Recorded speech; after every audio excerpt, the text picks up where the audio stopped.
years of experience. Does that sound good to anyone? Yeah. Anybody interested in that? Mhm. Okay. So let's go ahead and jump right in. But I want to first say hello to, is it Sandra? Victoria. Victoria, sorry, I couldn't see your whole Thank chat. you. Hi, welcome. So I just told everyone we're gonna do two things. We're gonna have some training, I won't recap it totally, and we're gonna do a solution for changing lives with a fun, flexible, and very lucrative career in aesthetics as an injector without the years and years of experience. And before we kind of dive into that solution, I always like to get to know you a little bit and understand what motivates you to wanna come and spend your evening with me here. What is so attractive to you about being in aesthetics? Anyone can just shout out their answers. Why aesthetics? What's attractive to you about it? I work with like healthy people. Okay. Yeah, you get to work with healthy people that are there by choice, right? That's great. It's like flexibility, the potential.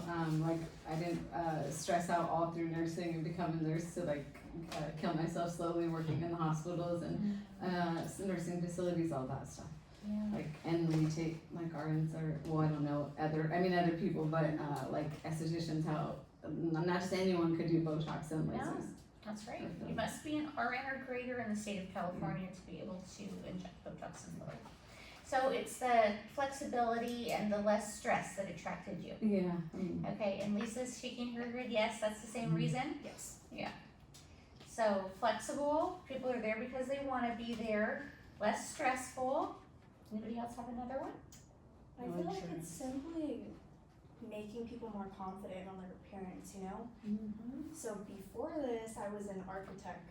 And then for this, it's just having an eye for basically the face, right? So just structuring it, enhancing natural beauty. Yeah, and helping them feel confident. Yeah. It's cool to be able to blend some creativity with the science, right? You were gonna say something? I hate dealing with insurance. Great. It's an opportunity for catch pay, Yeah. right? Another thing I hear a lot is people are excited about the autonomy. And so there's an opportunity to own your own business with this and, just use different parts of your brain. Yes. For me, I'm dentist, so Okay. back to my country, Colombia. Here I used to become dentist in the United States, so I want to do like a faster harmonization because I love cosmetic dentistry, and it has to be everything with a smile. So you have to have the balance between all your face, everything. And also I want to learn about the TNJ problem because I know the Botox and everything, like help many patients with that.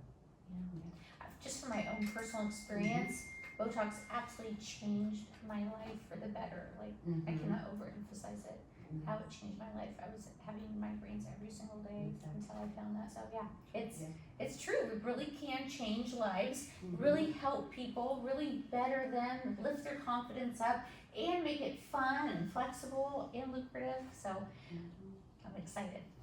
All right.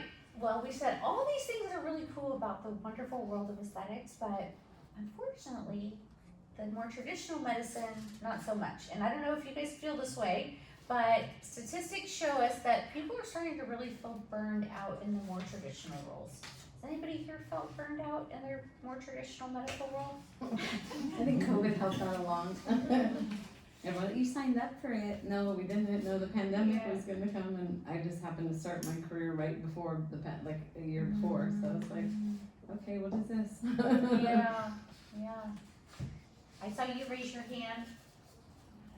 Are you feeling burned out? With the COVID and everything, it's very burnout. Yeah. So, you're not alone in that. Statistics actually show us some pretty crazy things. So, like you two ladies both said, starting from 2020, there was a mass exodus of people leaving more traditional bedside nursing type roles because of the stress levels. In fact, we lost 500,000 medical workers that year, and 31% of those that were remaining were seriously considering leaving their employment. And what was even more staggering was to think that people that were in that acute care type medical field, 66% of them were thinking about leaving their profession entirely. That's pretty stressed. And even people that have traditional roles that are maybe in private practice also have felt frustrated or like it's less than satisfying because they're haggling with insurance companies, working long hours, low reimbursements, and just things like that. And part of that is due to, unfortunately, and I'm really sad about this, I want you to know, because, you know, America's my family like it is yours, and so I want us to all be healthy and thriving, but, you know, as Americans, we're in a sad state as far as our health goes. And when you compare us to our peer nations, economic-wise, we really rank pretty low on certain things, like even lowest life expectancy, highest death rates for treatable conditions, high mortality rates for infants and their mothers.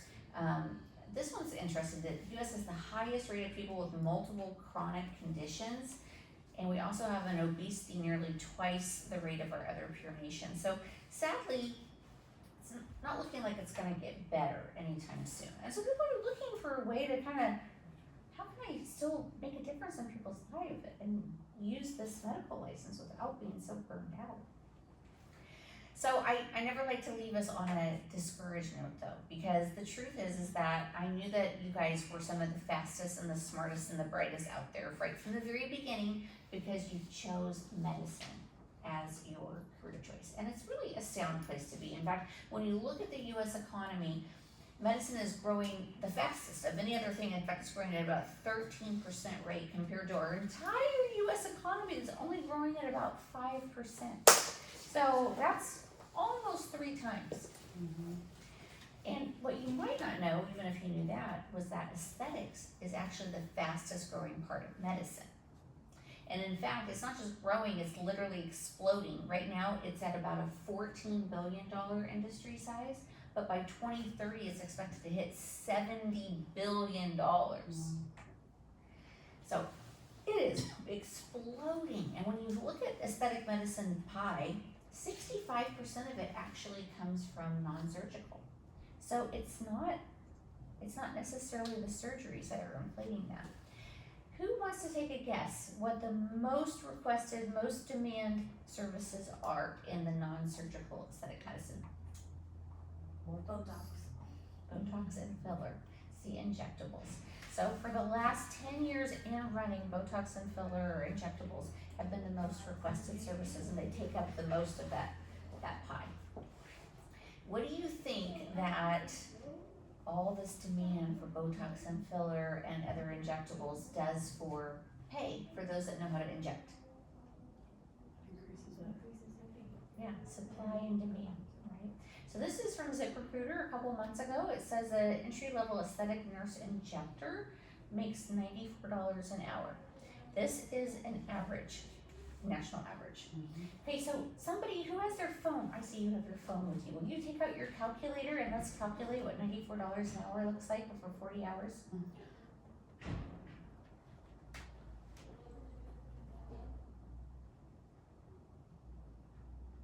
$3,760.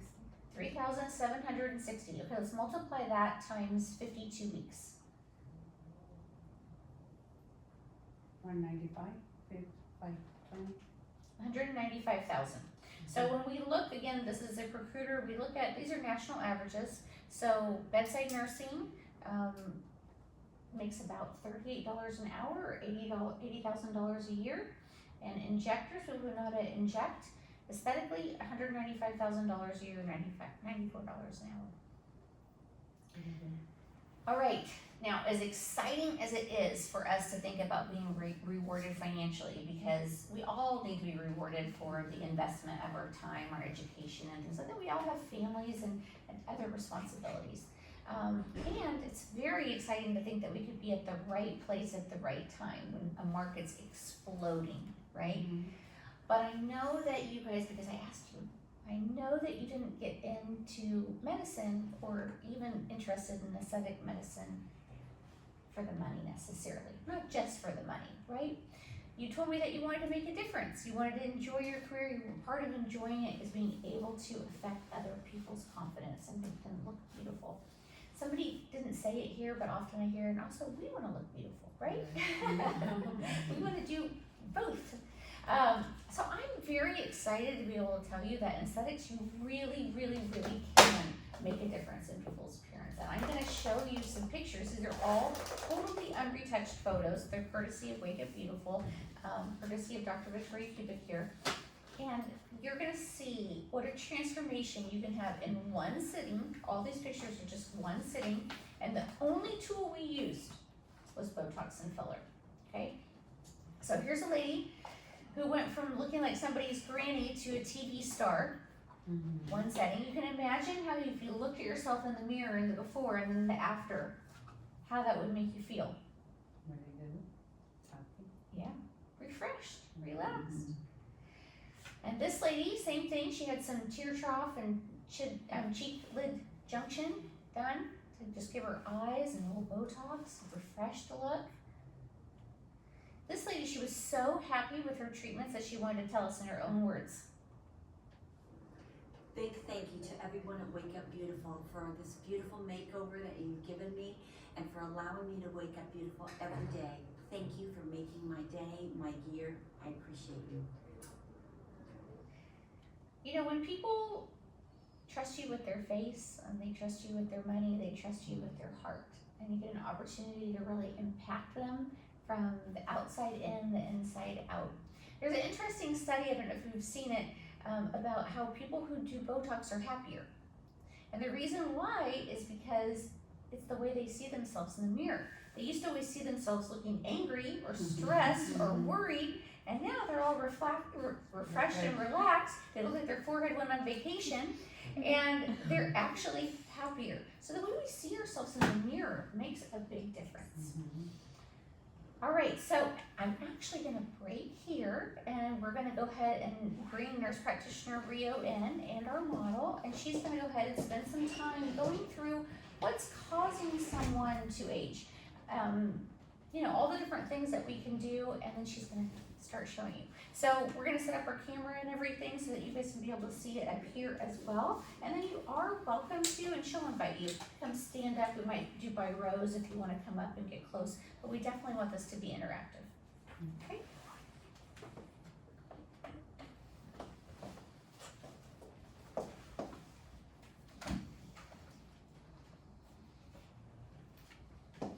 You guys are awfully quiet. I'm gonna tell you, Rita's not gonna like that.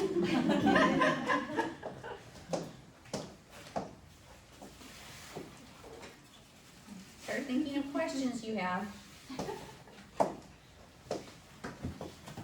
Are you a nurse also, or? I'm sorry? Are you a nurse? I'm not a nurse, nope. I'm the business owner. All right.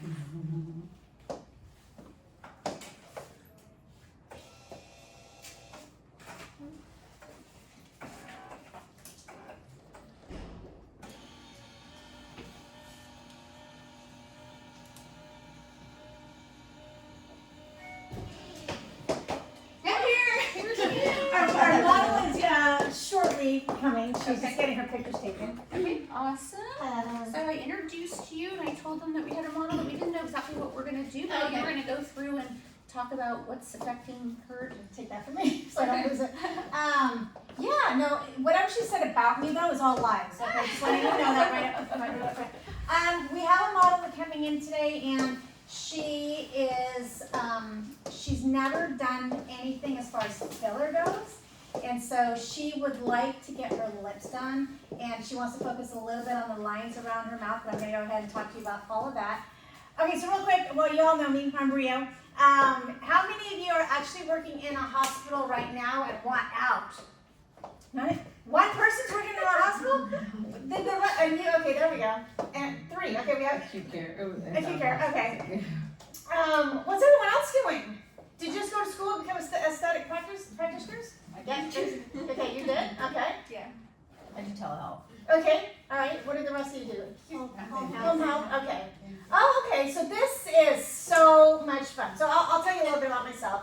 Not that you really want to know, but I'm going to tell you anyway, because I got to kill some time. So I was actually a hospice nurse, and I really got into healthcare because I wanted to be a medical missionary. I had kids, so that kind of put the kibosh on that. But I loved being a hospice nurse. And yay, there's our model, wonderful. You'll get to hear my story too. Great. This is Wendy. She's scared to death. So everybody remind